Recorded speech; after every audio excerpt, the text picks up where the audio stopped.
How's it going, everyone? It is I, Anime Outlet, and this is part 2 of What If Deku Had a Perfect Copy Quirk. And now, let's begin. Good morning, Class 1A, the hero 13 would yell from the top of a massive staircase as the Class 1A would pile out of the bus that they had just hopped on around an hour before. As Uraraka would see 13, she would start fangirling as that was her favorite hero. She had idolized her and wanted to be like her, just like how Izuku and Bakugo wanted to be like All Might. As she would just be jumping up and down, excited, wondering if she would be able to talk with 13 and just explain how much of just fan she's been ever since she first saw and heard about who 13 was. However, before any of that could happen, Aizawa would just say, "Alright, class, that is the rescue hero known as 13. Please walk up there while I take some attendance from back here, just making sure everyone got out of the bus. While you walk up there, she will start to explain what you will be doing," Aizawa would say, as all of them would walk up the staircase where they would then see the hero 13 as she would then explain everything. Opening one of the massive doors, she would then just motion as if just showing for them to enter the building. As the class would enter, they would marvel at how massive the USJ dome circular building was, as 13 would just laugh. This place took quite a while to build, exactly 2 years in fact, and that was with the help of the cement hero that also happens to work here at UA. But anyway, this facility was designed for search and rescue things. So what we are going to be doing is I'm going to be hiding different types of things around, like rocks with paintings on them, or just bright yellow colored things or cylinders that have text in them that give you clues on where other things could be. It's just sort of a training exercise that's also supposed to be fun. So, that's what we're going to be doing today. As Aizawa would then catch up, opening the door, as they would then get a time to just chat with each other before being told that they now have 2 minutes to decide which groups they wanted to be in to be separated into the different areas. As all of them were talking, one person would be having their eyes and gaze drift down towards the center of the USJ building. What is that? As many random-looking people would start piling out of this purplish portal this person saw, as finally they would decide to speak up. "Hey, I can't believe it, they even have fake villains here! This place is everything!" The young hero in training would say, as both Aizawa and 13 would be alarmed by this. Fake villains? There's never been fake villains here. As Aizawa would rush to the front, where he would then look down the massive staircase leading down to the main plaza, he would see the portal opening up and having just thousands of villains step out from this portal. He would yell for all of the class to get out of this building, as those aren't fake, those are real villains. They could be risking their lives if they stay any bit longer in here. As 13 would try to open the door to motion for the students to get out, the blue-haired person standing just at the back of all the villain army would then speak. "Oh, I wouldn't do that if I were you. Anyone who steps out of that door will have met instant death." As 13, not trusting that, would end up grabbing a rock that just happened to be sitting on the staircase from when the last class had left the USJ. Throwing it out, it would then just easily pass through. Shigaraki would then just give an evil laugh. "I guess you caught my bluff. Kurogiri, why don't you go just block the door so they can't escape?" As Kurogiri would do this, Shigaraki would then laugh once more. "I happened to see the main person we're here, All Might, and just decided not to show his ugly face. So we might as well just take care of a couple of his precious students while we're at it." As Kurogiri, while standing right by the doors blocking them, would open up a portal beneath many of the students, causing them to fall down into the portal, just spreading them out throughout the different areas. As all of this was happening, Izuku would fall right through the portal, as he would end up finding himself in the flood zone. As he would look around, he would see one of his classmates falling down from the sky, as he would reach out, catching the purple blob that was Mineta. Izuku would put him down before asking Mineta if he had seen anyone from above when he was staring directly down at the ship.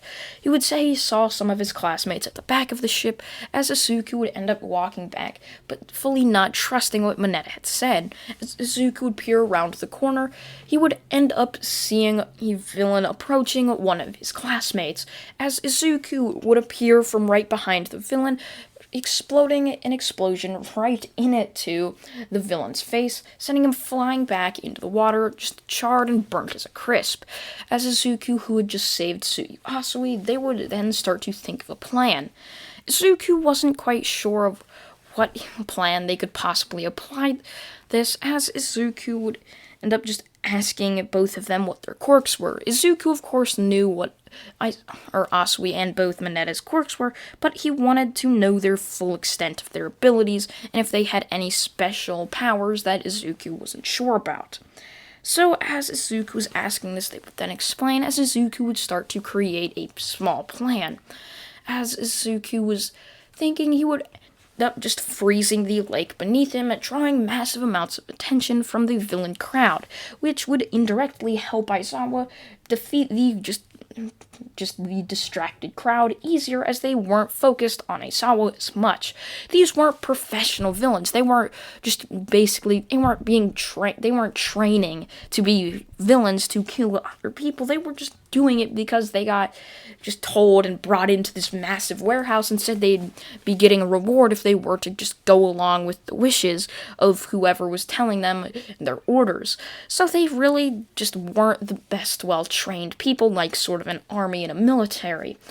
So this would help Aizawa, as all of them would step down onto the completely solid ice, as they would end up walking across the lake, though it was still super slippery. So they would make it across, they would end up hiding behind a rock, as Shigaraki was still focused on Aizawa, who by now had taken out the entire army of villains. As Aizawa would look on towards the center, he would see Shigaraki just standing there slowly clapping, as Shigaraki would start to take steps forward. "Congratulations, Aizawa. It appears you were able to beat my army of villains." "Well, that doesn't matter." Shigaraki would snap his fingers as Hirogiri would motion and nodding his head as he would open up a portal right beside Shigaraki, as a massive, just purplish bird monster would step out before it would give off a screech that echoed throughout this just dome-shaped building, as it was perfect echoing, letting everyone know that the Nomu had arrived, as all of the villains who have heard it would look towards the center before smiling, as many of these Class 1A students who would end up being fighting these villains would pause too, as the villains would then talk to them. "Oh, that thing's here. You all don't stand a chance against it. It's gonna kill all of you. Just when I thought we were losing to these brats, we actually found our saving grace. Thank God." As all of this was happening, Nomu screeching would rush out, having been told by Shigaraki to kill Aizawa and then to go around the USJ, killing the rest of the students as well. As he would rush off towards Aizawa would try to dodge it to continue on rushing towards Shigaraki. However, the Nomu would block Aizawa's dodge by making a clothesline, as Aizawa would just be completely flattened, sending him flying down, as the Nomu, towering above All Might, would just release massive amounts of punches right down into Aizawa, completely just destroying and shattering the bones beneath Aizawa's skin and flesh, as the Nomu would pick up Aizawa by the head, as his body would sway limply, as he would then throw Aizawa into the stairs, making a crater within them, as Aizawa would lay completely unconscious, as blood would start to trickle down the stairs, slowly flowing back down towards the downhill area. As all of this was happening, Izuku would realize that the Nomu was now searching for a new target. In order to buy time, he would tell both of his classmates that they need to find a way to escape, as Izuku would jump out, rushing towards the Nomu using his explosions. As both of his classmates would try to jump in to hold him back, however, he would yell for them to run away, deciding to be the hero and not just let all of them die. As he would rush in, he would tell them to spread the word, They would nod their heads as Izuku would rush in before kicking the Nomu square in the face. However, the Nomu didn't seem to be fazed at all by this. Oh, it appears one of those UA brats happened to join the party. Well, no matter. Nomu, kill that damn brat. As the Nomu would give off another screech, as it would then just charge fully on at Izuku had jumped back, using the momentum of his kick to make distance between him and the bird monster.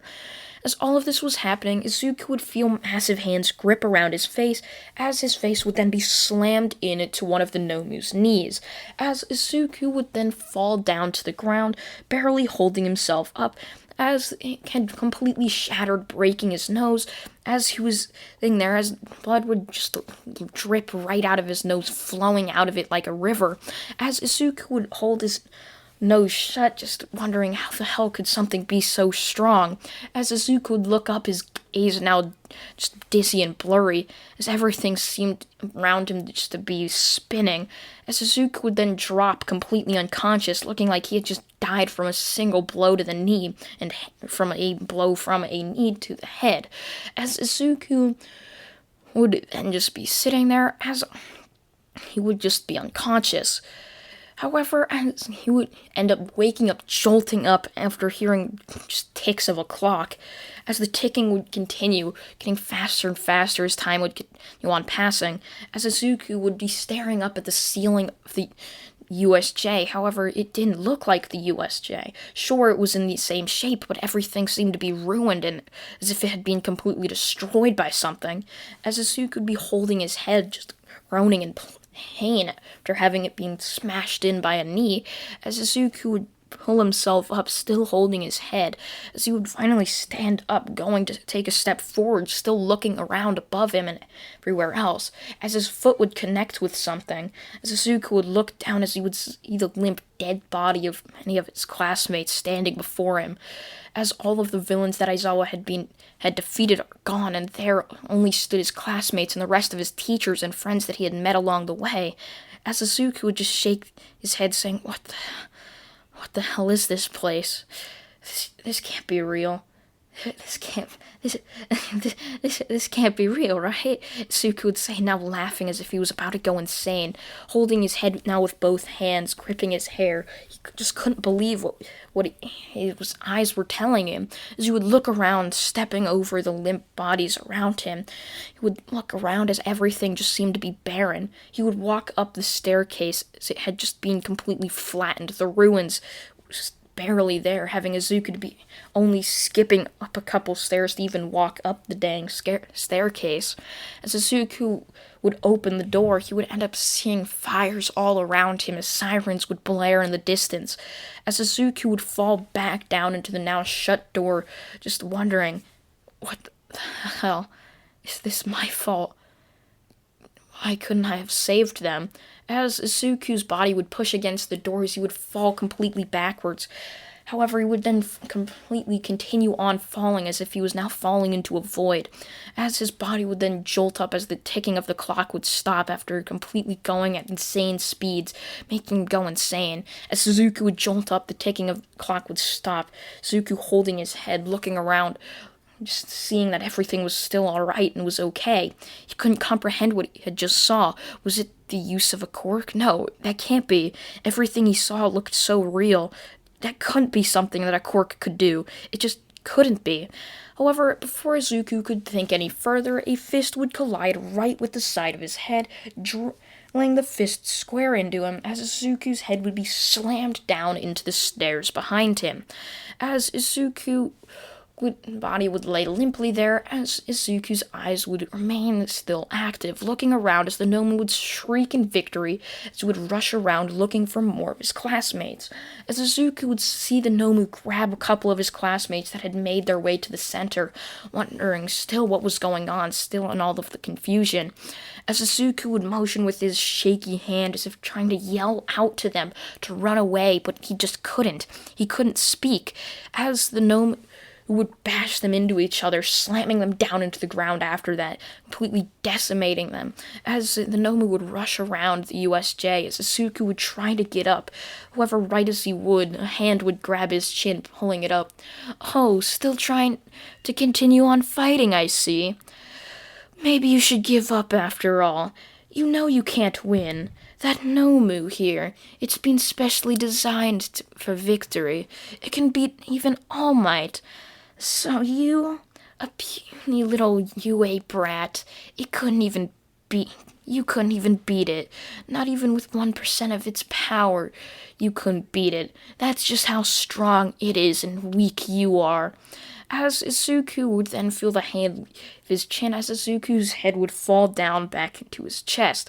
As all of a sudden Izuku would feel that same falling as he would fall down through a portal where he would then end up hiding himself into a damp cellar-looking basement thing.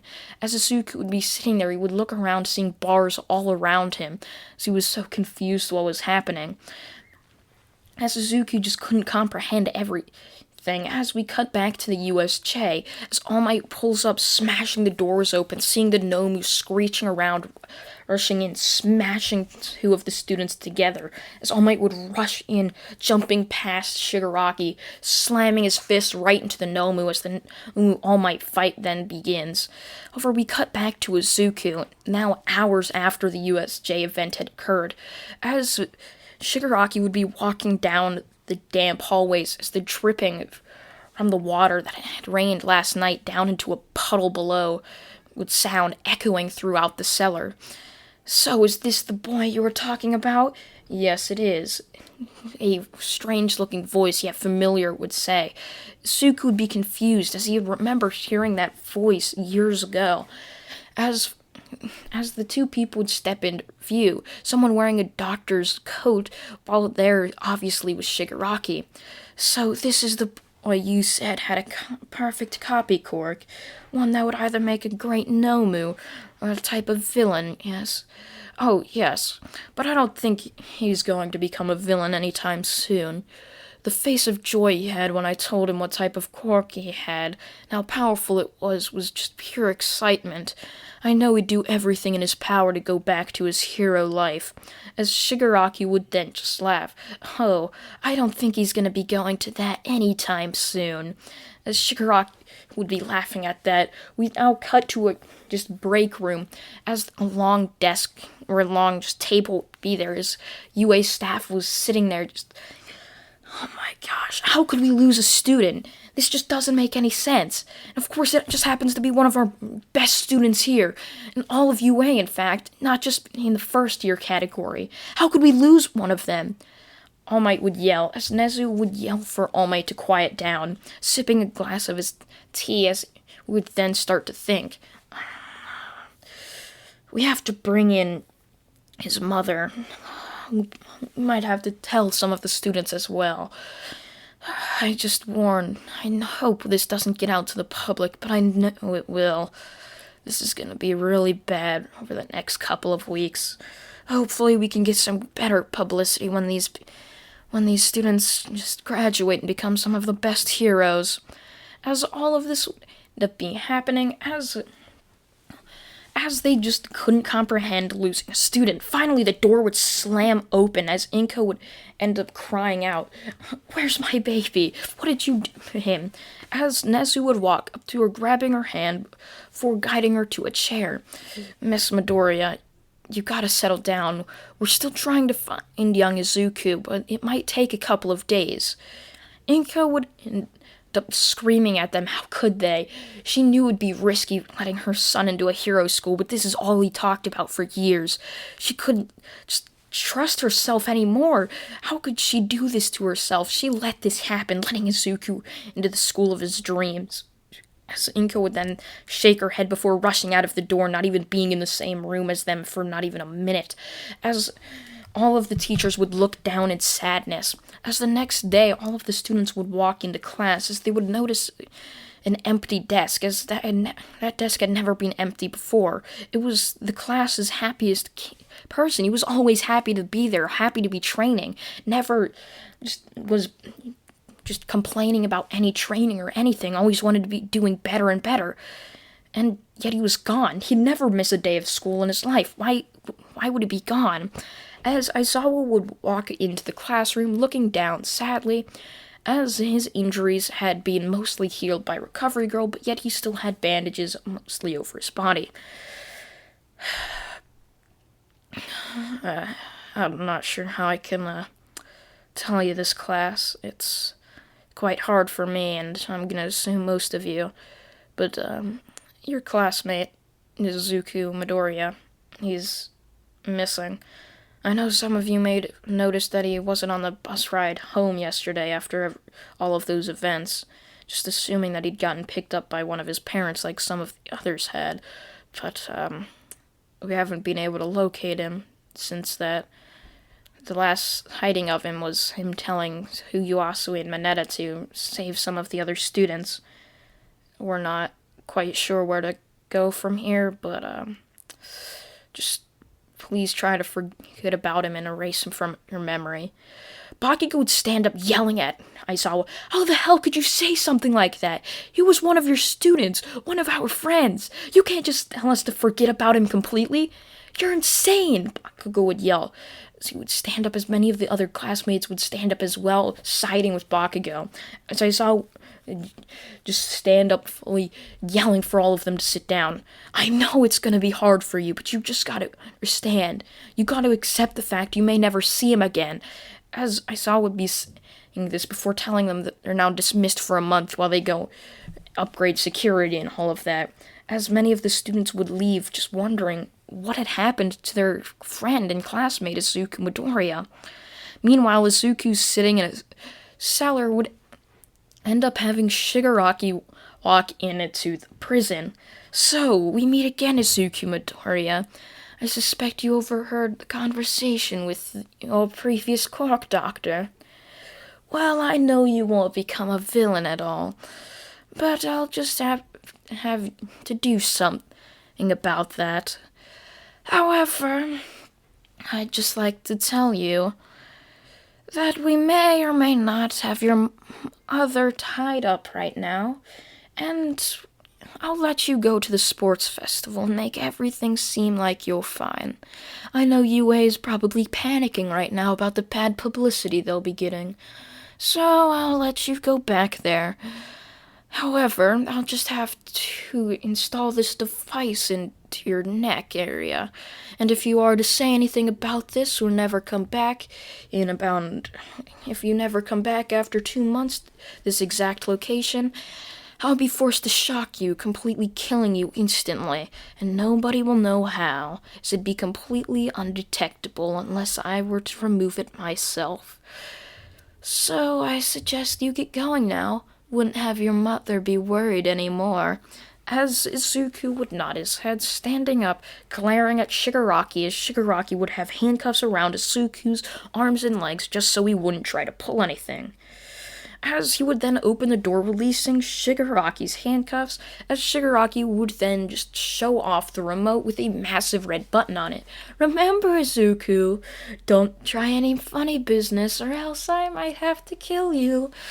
That thing happens to have an audio recording device on it, so everything you say I can hear.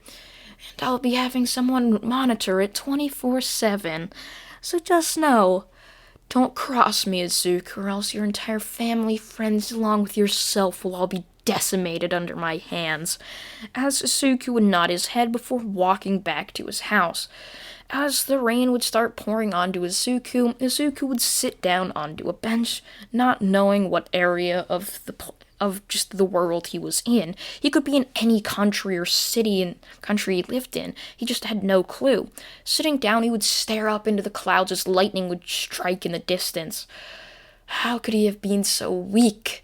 How could I have done this? Now I'm gonna have to go back. At least I'll just share secrets to those damn villains. How could I become something like this? I'm becoming something I swore to destroy. No. Why? As a bus would pull up, as Izuku would step in before dropping $1 into the jar. As the bus driver would ask him where he wanted to go, as Izuku would say, "Do you happen to know where?" Izuku would say the location of his house was, as no one else was on the bus. "Yeah, I'll take you there." As Izuku would sit down, just wondering what was next for his life. As a month would end up passing, Izuku would continue on his training, as Izuku would walk into UA wearing his uniform, having gotten it cleaned up and even sewed back together when it had been damaged. However, that was his hero costume. He had actually left his UA uniform back in the locker rooms, so he would end up having a replica made. So he would end up walking into the classroom, sitting down as early as possible, as his classmates would end up walking in, as many of them would notice the strange figure sitting down at Izuku's desk. Finally, someone would walk over to Izuku, saying that no one's allowed to sit in that desk. The last person to sit in it was Izuku. However, as Izuku would look up, as the green eyes would meet the person yelling down at Izuku, everyone would just gasp. There was their classmate, one that they hadn't heard about or just heard from in a month, as Bakugo would turn around, slamming down his hand right into Izuku's desk. He would yell at Izuku, "What the hell, Izuku? You expect us to be shocked after you just disappear for a month?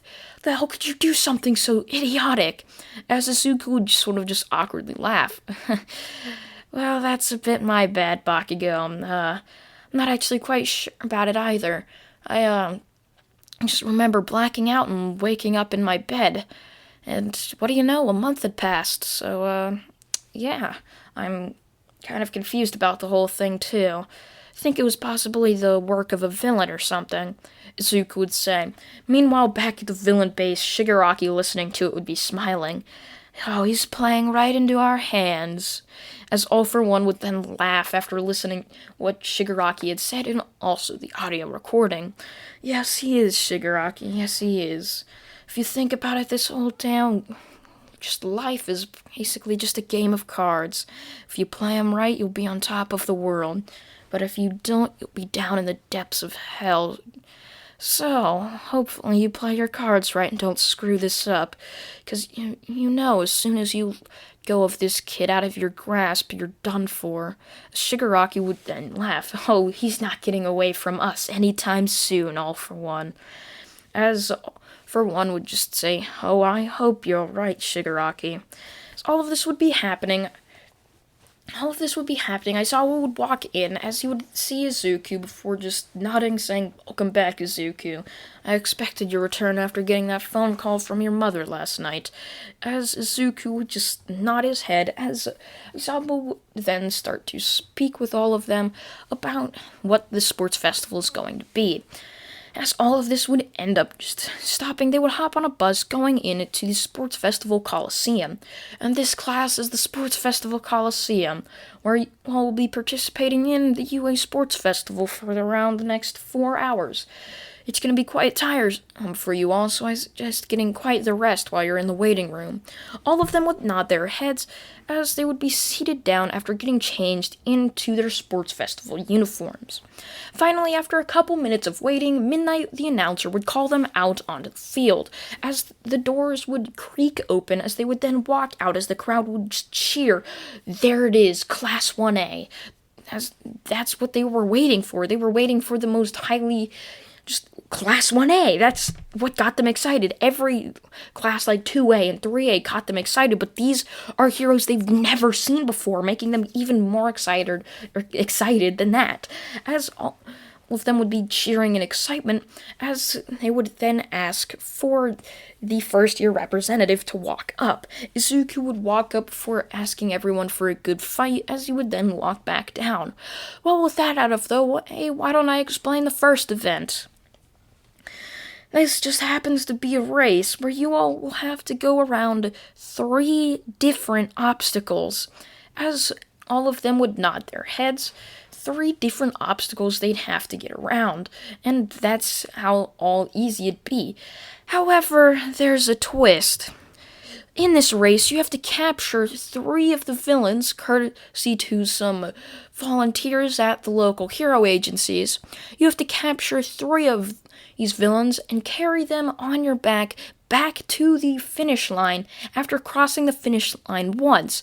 And you have to help out your fellow people that haven't crossed the finish line to get there and then come back so that they can capture theirs as well. So I suggest we get back to it, as every one of the people would be pushed into these small cramped hallways as they would hear a loud go yell over the loudspeaker, as pushing and shoving would then ensue, as Izuku would easily get out first, as he would end up looking around as he would see a massive zero-pointer standing above him, looking down onto him. As Izuku would look into the distance, he would see where the zero-pointer's legs were, while also seeing a massive army of robots that had been used during the hero exam, as Izuku would explode off using Bakugo's Quirk. With the explosions, he would then land onto the ground using Todoroki's ice to go even faster with the already forward momentum of the explosions. As Izuku would be going at insanely high speeds, Izuku would end up using explosions just as boosters to continue on going, as Izuku would make a ramp with the ice as he would then launch up into the air, going right over the zero-pointer. As there waiting for him was a massive amount of just fake villains that had been volunteers from the local hero agencies. "Oh, there they are!" many of them would scream as they would then launch up into the air using not their quirks but different sorts of weapons that UA had provided them, as they would all be launching up using grappling hooks, grabbing onto the back of the zero-pointer. Izuku would see this as he would then step on some of their heads, propelling himself right over the bunch of them. As Izuku would easily, with how high he was, get right over the last two events, easily crossing the finish line. As Izuku would turn around, he would end up seeing many of them still charging at him, as Izuku would then grab one of their faces before slamming them down into the minefield that was below him, as the mines would then explode, sending many of them flying backwards. Izuku would look around as he would see still many of them charging at him, as Izuku would then freeze all of their feet around them, completely making them solid to the ground. As Izuku would slam an explosion down into the ground, the mines below them would start to explode, sending all of them flying up into the air, causing an even bigger distraction as Izuku would grab 3 of them before pulling them across the finish line, as Izuku would be given first place. Not far behind him, Bakugo would cross the finish line, and seeing what Izuku had done, Bakugo just wouldn't do any of that, completely just exploding all of the people around him, including just in their face area, before grabbing two of the people's heads, dragging them while one of them was over his shoulder, as he would cross the finish line in second, while many of their other classmates would end up crossing the finishing line as well. As all of this would be happening, Izuku would walk into the waiting room, wondering what the second event was going to be. As he looked up onto the screen, seeing many of his classmates finish the races, he would just smile, knowing that Class 1A was doing exceptionally well. As all of this would be happening, the race would end up finishing as everyone would clear out, or the volunteers would clear out the race area, as all of the people who had passed would walk out onto the field once again. "Alright, congratulations to all of you who made it to the second round." So, the second event happens to be, let me see here, as Midnight would turn around before spinning a wheel, as this wheel would end up slowly stopping on. "Oh, wow, you guys have to defeat one of the top and heroes altogether, and anyone who gets knocked out or captured is out. Ooh, that could be good." As Midnight would then smile, the hero would then end up walking in. It happened to be the hero known as Gang Orca, as they would end up jumping into the center. "So, I guess I'm going to be having to face up against these UA kids, huh?" As Midnight would then nod her head, as he would then laugh. "Hopefully you all can make this interesting." As Midnight would end up yelling, "It is now beginning," as all of them would have bounty markers on their head, as this was to signify that you could get points. Each hit you landed onto Gang Orca landed you 10 points. However, if you were to get hit back, that minuses 20 points from your total, as each one of them had been given an electronic device that they were to wear around their wrist or leg, which kept their track of points. The higher they placed, the bigger amount of points. However, there was also a bounty. If you were to knock out someone with points or higher points than you, that's how many points would be added to your total. However, if you were to knock out someone with lower points than you, that's how many negative points you would get towards your total. So you basically had to think about it smart. However, Izuku had the biggest bounty on his hands. Everyone knew he got first because of how loud President Mike and Midnight had screamed when Izuku had passed. Everyone knew that Izuku, the green-haired boy, had first place and he had the most amount of points. So everyone would end up staring at him. However, as the match would begin with everyone glaring towards Izuku, jumping at him, Gang Orca would take this opportunity, steamrolling through many of them, easily attacking many of them, even capturing a lot of them, as Izuku knew it'd be best just to conceal himself away from everyone, as time would end up expiring, as Izuku would end up seeing a purple-haired kid's talking to people as they would end up going mindless, obeying all of his just wishes, as Izuku would end up copying this kid's quirk, as anyone who would come close to him, Izuku would make them speak, as they would then talk back to him, as Izuku would just cause them to run away, protecting him, basically acting as bodyguards, so that Izuku could stay back, not using his energy for the final just the final event. So as all of this would come to an end, Izuku would be stretching, waiting for the final event to be announced. So as all of this was happening, Midnight would come up onto the podium, as she would then announce the final event. Congratulations, every student that has made it on to this point. The final event will be a 1v1 tournament. So, and the first match is going to be up against, let's see here, Izuku Midoriya versus Shinso. As this would be happening, Izuku would end up walking up onto the podium, or onto the arena that had been newly constructed, as the match would begin. Before Shinso could speak, Izuku would start asking Shinso questions. I've never seen you before. Are you someone from one of the general classes? As Shinso, not thinking anything of it, would answer, however, as his eyes would end up going dull, as Izuku would then say, "Why don't you take a step out of the arena onto that soft grass, will ya?" As Shinso would turn around, taking a step out onto the soft grass, as Midnight would immediately yell, "And that's a ring-out victory!" As Izuku would cancel his just quirk usage from Shinso, as he would end up waking up from just what had happened, as he would look on to see his foot was out of bounds. What the hell? How the hell did that happen? As Midnight would end up just being just as confused as Shinso, along with the crowd. As the next event, or the next fight for Izuku, would end up being said that he is going up against Katsuki Bakugo, as Izuku would then smile. As he would walk up onto the arena, he would then end up putting his fist out. "So, Bakugo, I guess this means whoever wins this fight's gonna make it on to the finale." As Bakugo would nod his head, "Yeah, I guess so." As Izuku would end up stretching, he would end up hearing that the match had begun.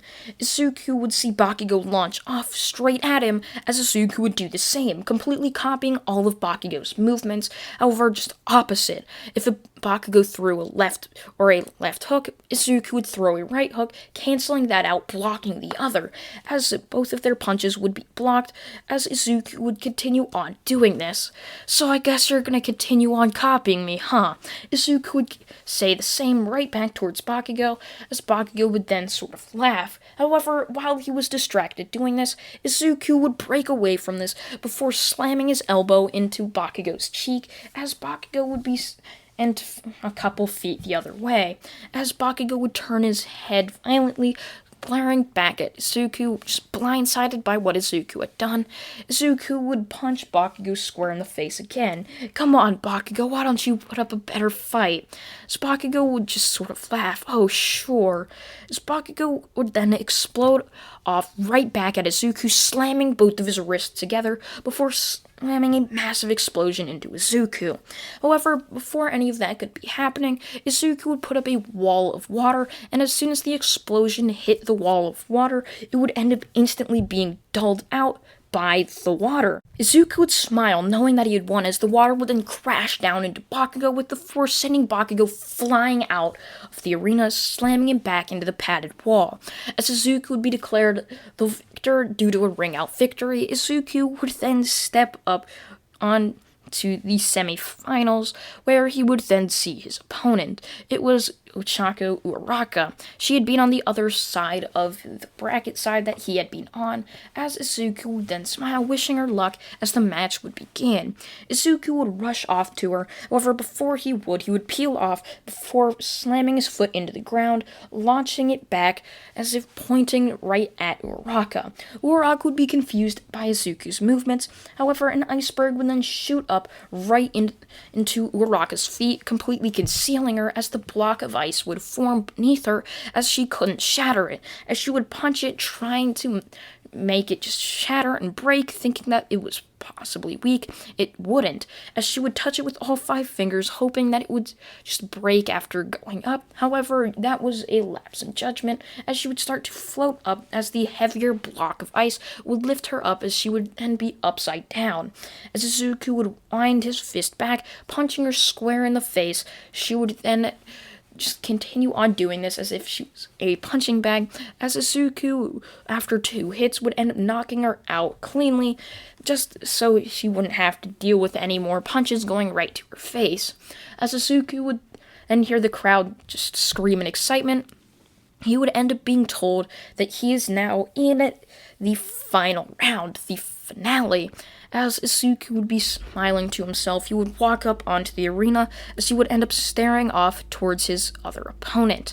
There it was, Class 1B's Monima, the other kid with a copy quirk. He had used the copying to his advantage and caused other people to just get confused by it. So with the confusion, he had made himself all the way up to the finals. "This is it, Izuku. As soon as I beat you, I'll be moved up into Class 1A, and you'll be moved down." As Izuku just sort of laughed. "Oh, I'm sure. As the round would begin, Monima would end up launching off towards Izuku, using one of the quirks that he had copied from the last round. However, Izuku would dodge this before elbowing the kid right in the neck, as he would end up being sent right down to the ground from his momentum, as his face would skid across the pavement, as the skin would slowly start to heal, as scabs or just the cuts and scrapes would be all over his face. He would get up glaring at Izuku before yelling that that was a stupid cheap shot, as he would rush in going for a punch that were easily shown just be too... it had no technique behind it, as Izuku would easily dodge all of these, as he would then wind his fist back, punching right across the face. Please, you're just embarrassing yourself. If you really want to be in Class 1A, you gotta learn proper technique. This is just an embarrassment, as Izuku would punch him right across the face before slamming his fist into the top of his head, as he would come collapsing down, completely being knocked out. And that is where I'm gonna leave this What If off, everyone. Part 3 should be coming out tomorrow, so look out for that. I hope you all did enjoy Part 2 of What If Deku had a perfect copy quirk. I thank you all for watching once again, and goodbye.